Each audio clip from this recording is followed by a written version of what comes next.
নমস্কার বন্ধুরা, astrology update চ্যানেলে আপনাকে স্বাগত জানাই। আয় উন্নতিতে বাধা কাটাতে, ভাগ্য ফেরাতে ধনুরাশির জাতক জাতিকাদের কোন রং শুভ?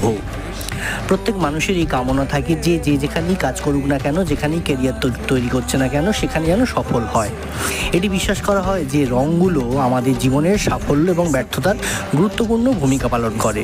প্রতিটি রাশিচক্রের সঙ্গে যুক্ত রং জন্য একটি ইতিবাচক শক্তি এবং আত্মশক্তি হিসাবে কাজ করে। তারপর সেটা আপনার বাড়ির দেয়ালের রঙই হোক, কি আপনার পকেটে রাখা রুমাল, কি আপনার পরনের কাপড় বা জামাটা, প্রতিটি রং কিন্তু আমাদের জীবনে প্রভাবিত করে। তাই ধনুরাশির জাতক জাতিকাদের জন্য হলুদ রং খুবই শুভ বলে মনে করা হয়। এই ধনুরাশির জাতক জাতিকাদের অধিপতি হলেন বৃহস্পতি গ্রহ। এর সঙ্গে কমলা এবং লাল রঙও তাদের জন্য সৌভাগ্যের প্রমাণিত হয়। তবে নীল রং সবসময় এড়িয়ে চলাই ভালো। তো অবশ্যই যদি ভিডিওটি ভালো লেগে থাকে তাহলে একটি লাইক, কমেন্ট, শেয়ার করে